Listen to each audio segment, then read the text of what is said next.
Hey guys, it's Foxfell. Today I'm going to be doing a tutorial on how to draw straight hair. So I'm going to start off with the sketch process, and then later on I'll show you how I paint. So as you can see, I already sketched up the bald base with different viewpoints, and we're going to start off with the front. So straight hair is pretty easy to draw because it's flat and has no movement. Imagine that there's a thick blanket covering the head. Well, that's the hair. You'll want to follow the curve of the skull, which is why you gotta draw the bald base first, so you don't end up making the head too small. Also, because the hair has volume, you should leave some space at the top of the head as well. Anyway, after curving over the skull, the blanket slash hair will fall straight down because of gravity pulling it down. Except for when there's something in the way, like, for example, if it falls over the shoulder or back. Notice how the hair that's going over her shoulder looks more three-dimensional because of the way it curves over it, creating a sense of volume. As you're sketching, you don't need to draw out every single strand. The gesture is more important at this point. The strands that I'm drawing here are actually there to show the direction that the hair is flowing in.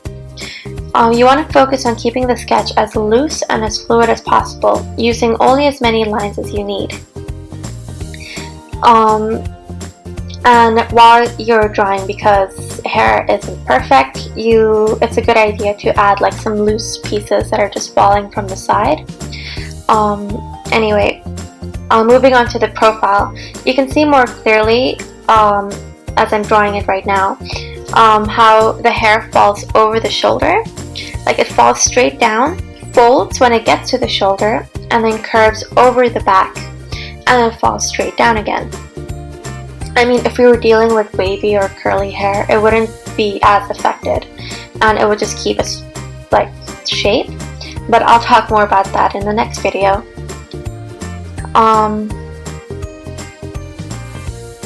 Yeah, so drawing the rear view is the easiest part of all. All you really need to draw are straight strands. Don't make your lines too rigid though. Like I said, hair is fluid and loose, so even if it's flat ironed, you're still going to have a slight wave as I'm drawing here. Just like, you don't need to think too much about like where the strands are going, just like whatever feels right to you, honestly. As for the bottom of the hair, you either have like a straight cut, round, or in a V shape usually. Here I did something straight, and it's slightly pieced out, but like you'll see it better like once you paint it in. It really does help if you have a reference for the hairstyles, especially when you're starting out, just so you know exactly how it should look. Anyway, at this point, because I drew the hair on like a separate layer, the bald base, I'm just erasing out the parts that we don't need, like the back of the head and the shoulders, etc. Because, we don't need that part anymore. And now we're gonna paint. I already painted our bald base beforehand just to save time. And I'm gonna paint her hair brown, mostly because it's such a common color that like almost everyone has. So on a new layer, I'm going to color that entire sketch with one base color. Like over here, I'm using a medium brown. So the way I'm doing it is just, I'm tracing around the sketch that I did, and then just filling it in with the paint bucket. Just because it saves time, but of course you can do it like totally manually, like if you want. I mean, like, I like using shortcuts as much as possible. But I mean, like, yeah, it's just personal preference, right? As you're painting over it, like, well, over here, I made the hair larger. Well, like, I gave it more volume than it was in the sketch. So, I mean, your sketch doesn't have to be like the final product, right? You can always make changes. So the first thing I start off with is the deepest shadows, which over here is like the back portion of her hair, which is kind of like behind her neck.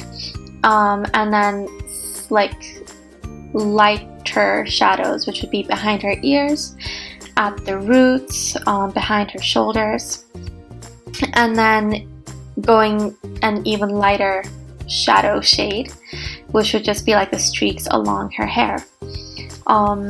and I'm just painting them in the direction that the hair is going in, the way that I did my sketch.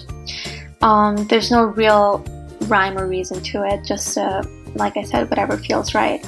So after you do your shadows, I move on to the highlights, and the highlights are a lighter shade of my medium brown, but somewhat brighter as well, like more saturation. I find it helps that your highlights should always be a brighter version, like it shouldn't just be like a lighter version, you know what I mean? While like it should be a warmer shade, while your shadows should always be cooler. So while you're painting, it's important to know where your light source is, and over here mine is coming in from the top right.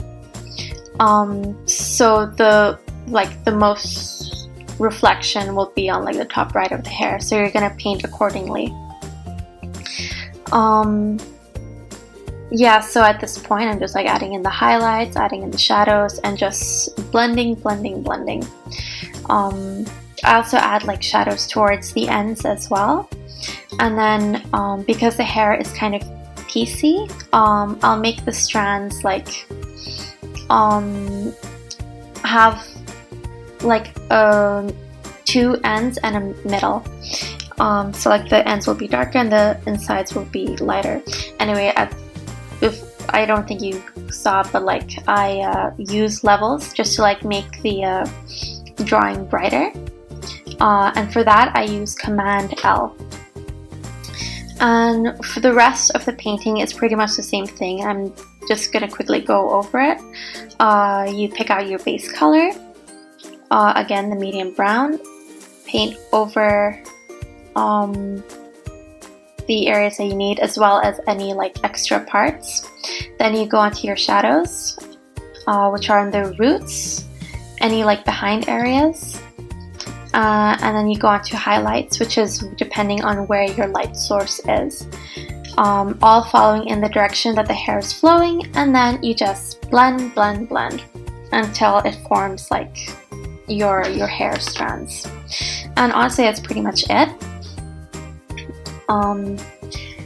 And yeah, and I'm doing it again with the last part, and I'm sure you've memorized it by now. Base color, then your shadows, which are from the roots, the ends, and any other like hidden parts, all following in the direction that the hair is flowing in, and then your highlights.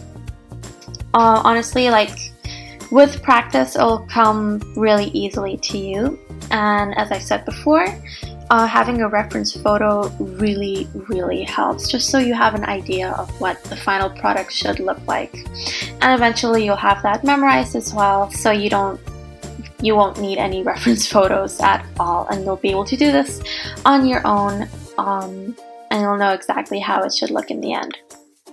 Anyway, I decided to create a second hairstyle for you. This is going to be a shorter do. Just so you know, like you have like two options, right? And so this is actually going to be like a bob cut with bangs, and it's going to be longer from the front and shorter from the back. So here we go. We start off with a bald base. On a new layer, you start drawing out the part from the top. Make sure to leave like a little bit of space just so you have volume. And this time I'm actually going to start off with the bangs. So you are going to want to curve it over, like, if you know what I mean, just to create a sense of volume. Like you can see, like at the leftmost edge, it's like not like sticking to the head, you know, just like how you would leave a bit of space at the top when you're drawing like the top of the hair. To create volume, you're going to be doing the exact same thing. Otherwise, if like you leave it like straight on top, it's going to look like you have like greasy, wet hair. Yeah, anyway, as you've noticed, like the hair here, even though it's straight, it doesn't fall completely flat down, because when you have shorter hair, it kind of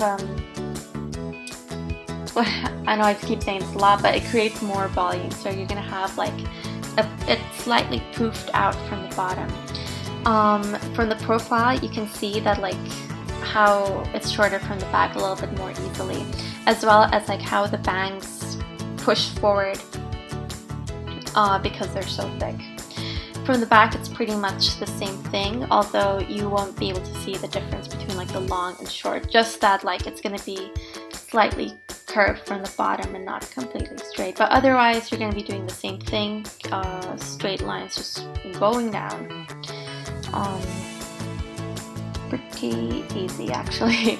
I'm sure you'll get the hang of it. Anyway, as for the coloring, this time I decided to do black for the hair color, mostly because like I thought it would be a good idea to have like different colors so you know like what they look like in different under different lights and stuff. So in the next video, like I'll make sure to do blonde, red hair, and then maybe ombre and some crazy colors like red, blue, or whatever. Well, not red, I mean pink. For black hair, you aren't gonna have as many shadows because you can't get any darker than black, so you're gonna mainly rely on the highlights. For the highlights, I've seen a lot of people use like whites and grays to you know, for their highlights, which honestly makes the hair look pretty dull. What you're actually gonna want to do is either use a brown if you have a warm color palette, or purpley blues if you have a cooler palette, and this will give your hair more life, because I mean like black hair is really just like a really dark brown. So yeah, you're gonna want to do the same thing that you've been doing, creating your highlights that are just following the direction of your hair, except just fewer and darker, because you know, darker hair. And then using the levels again, which is Command L, you can brighten or darken your drawing. And then for color balance, that's Command B. You can change the hue of the drawing as well, and that will make the colors exactly how you want them to be. So even if at the beginning you pictured the colors differently, you can change them up like after. Anyway, thank you so much for watching. I really hope this tutorial helps even just a little bit. If there are any other tutorial videos that you'd like to see me do, let me know in the comments below and I'll see what I can do. Make sure to like, comment, subscribe, and I'll see you all in the next video. Bye!